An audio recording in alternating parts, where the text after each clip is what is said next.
And joining us now to talk about the benefits of going borderless, Les Horswill. He is former advisor to National Progressive Conservative Party leader Robert Stanfield, now a writer and consultant. Welcome to TVO. I'm going to show you some of the most famous footage anybody's ever seen in this country, and it all relates to what we're going to talk about today. Roll tape, please. Since we're talking about this free trade agreement, there's one line I'd like to change. Which line is that? Well, this one here. It's just getting in the way.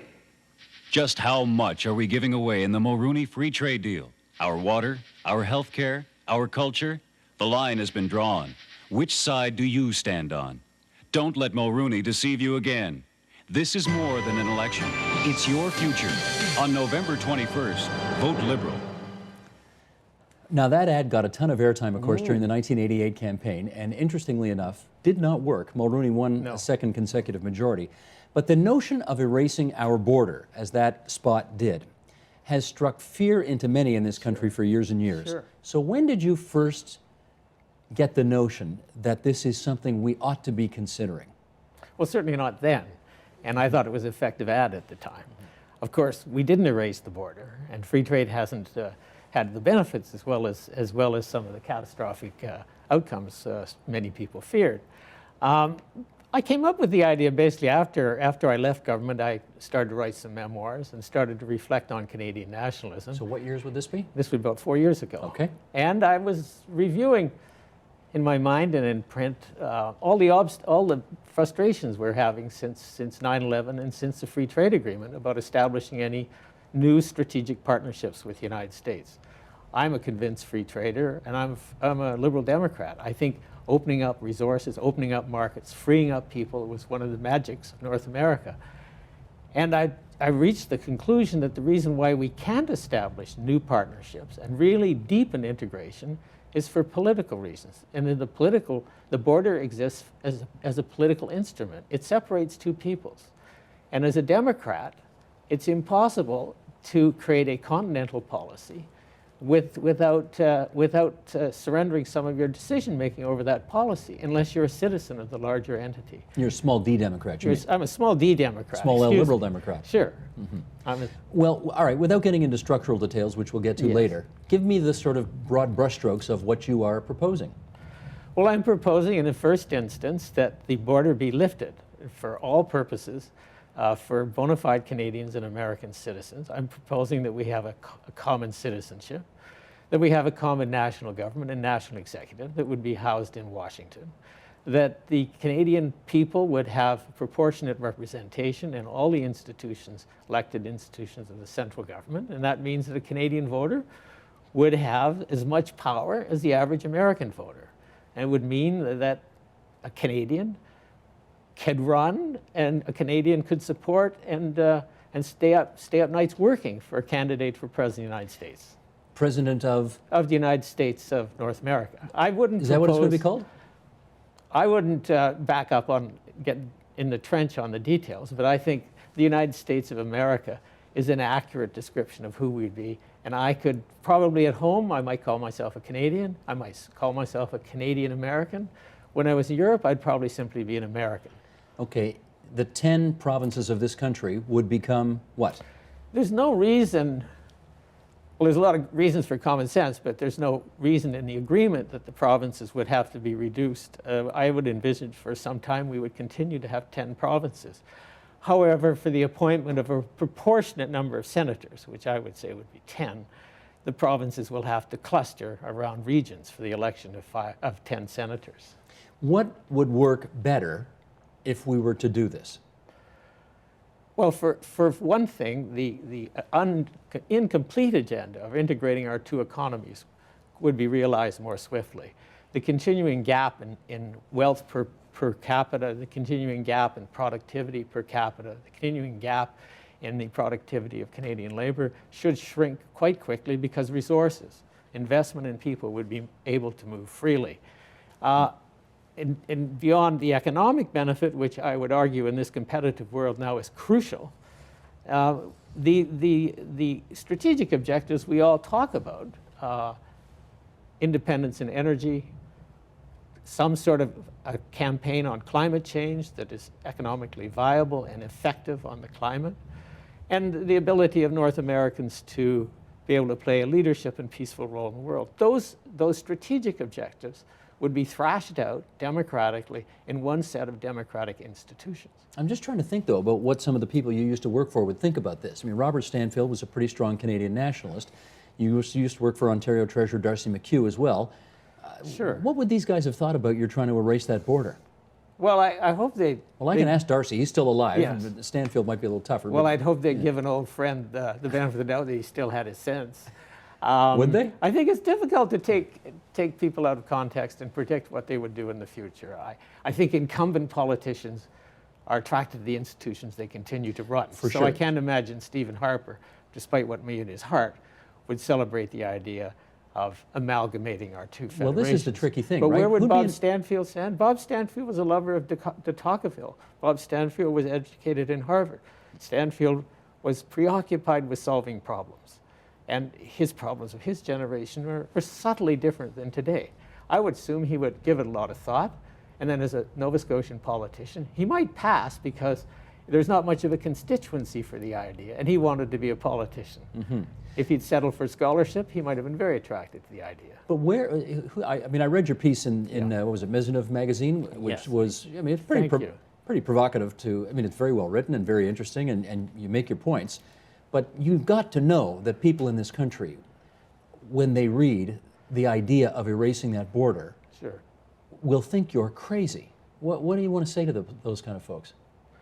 Well, I'd be in good company. I think people trying to open up a new idea, pamphleteers if you wish, are often called crazy or outside the loop. I was a pretty good advisor to politicians in terms of giving advice on what was timely and what was doable. And it took me some time at the front of this to stop worrying about what was timely and what was doable and try to frame an argument for a new way of looking at our circumstances and a new way of being powerful people in the world. I think those are important issues. I would only ask, if you look at it historically, things do change.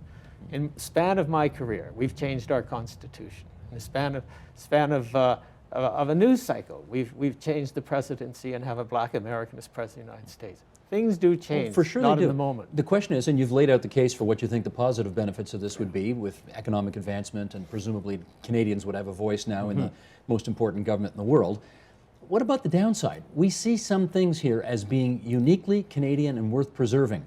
Our lack of fascination with guns. The love that we have for our, I mean, love may be too strong, but I think we see our national healthcare system as being something fundamentally Canadian.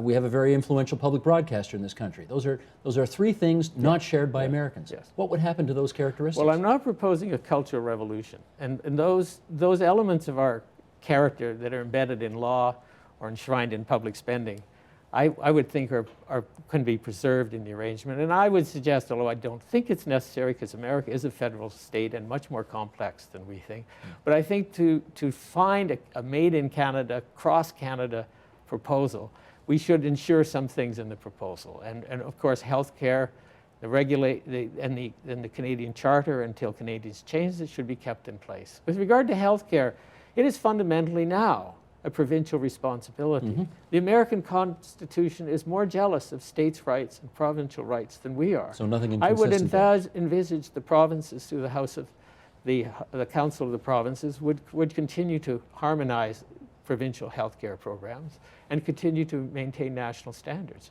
Every premiers and prime ministers support popular institutions. They don't stay up in the middle of the night trying to undermine them just to scare people. And these are very popular institutions. They would want to maintain universality. They would want to maintain portability.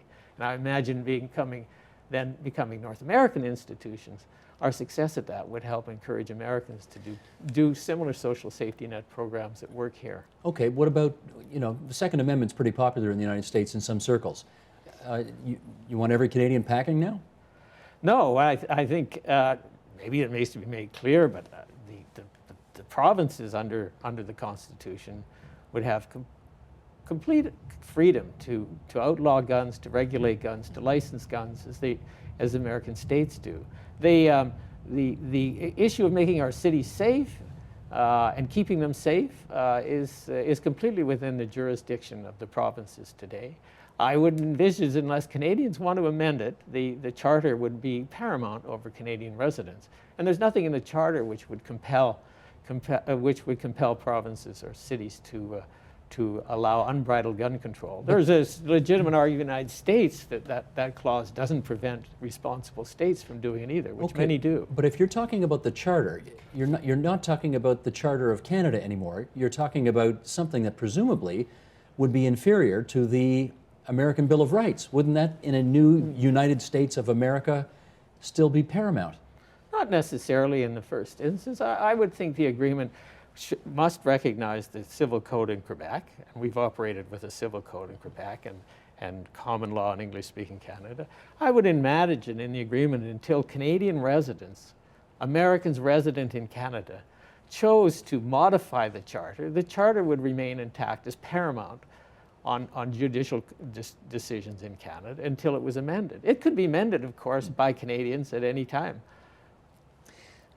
You mentioned Quebec, and let's follow up on that. Sure. We know right now the challenges of making Quebec feel comfortable inside a country of 30 million plus people.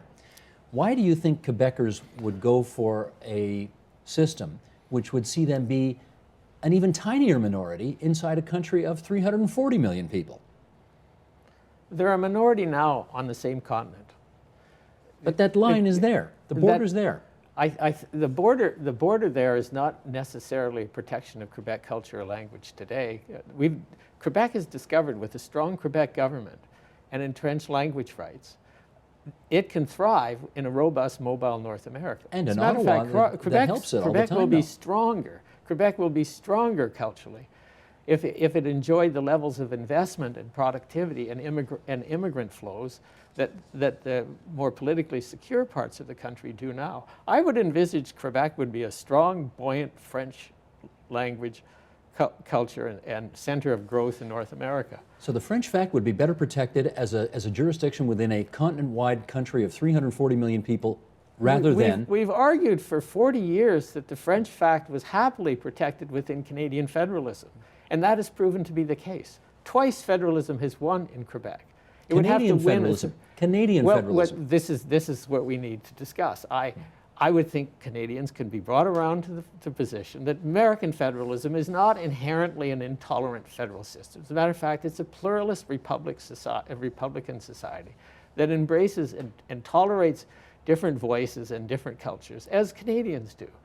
And in the letter of the law, Quebec would retain its language paramountcy, and in the proposal I would establish, that would be clarified in the terms of union we propose. Furthermore, since voting Canadian parents like the access to French language, I assume the Canadian provinces, through the House of the Provinces, would continue to want to maintain their language programs and would continue to want to support Quebec's position as a French language society. You'll forgive me, though, if I say if you watch a lot of MSNBC or Fox TV, you don't necessarily see that tolerant attitude that you're just referring to. And that is part of America, too. Well, that's drama, and that's part of our study of America, too. 3 years ago, my friends were concerned that the United States was turning into a fascist dictatorship, and we should have nothing to do with it. This week, it's ungovernable, so these extremes are silly. Let me ask you about why you've chosen to advance the idea of a new country, continent-wide country, as opposed to, say, what the European Union did, which is everybody stays a country with a good amount of sovereignty, but it's not all one country. They're a union, but they're not a single country. Right. Well, two reasons. One is that the European model isn't really available to us, and two, it's not as good as one federation. If the problem is we're 10-to-1, it's a 10-to-1 relationship. Mm-hmm. We can't conceive of having mutual vetoes in a 10-to-1 relationship. They have 10 times more responsibilities and they're a global power. So the idea of a super fourth level of government, like the dispute tribunal becoming binding and independent and elected, is not an option available to our two countries. But we can do better than the European Union by creating one parliament directly elected with an executive directly elected and one citizenship. We saw from the past year with the financial system meltdown that the United States suffered, relatively speaking, far more than Canada did. Yeah. We had regulations in place here, we had laws in place here that ended up being very useful in protecting our financial system. Yes. Doesn't that argue for our way as opposed to a continent-wide way of doing things? No, I'd say probably the reverse. I don't think animal spirits, incidentally, are limited to territories or institutions. I think there's animal spirits operate in governments too, as well as on Wall Street. But even if you imagined we had better bankers, and our class of bankers took over Wall Street and ran it, the American Central Reserve and the American executive would still have to be making quality decisions, conflicting quality decisions about how to manage the money supply, how to uphold and maintain international trade and financial confidence. Those American decisions will still be centered in Washington. The question for us is whether we want to be in on the decision making or cheerleaders or critics on the sidelines. So far, we've preferred the latter.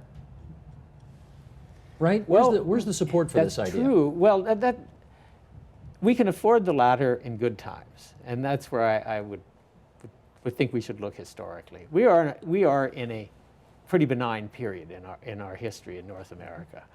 We can be cheerleaders, we can be bystanders, we can't be decision makers in that. And it's realistic to look out, as this is a century-large project, that during this century we should be expecting to face challenges and dire challenges as we did in the last century. The opportunity for us is for North America to make North America stronger and more competent and still democratic.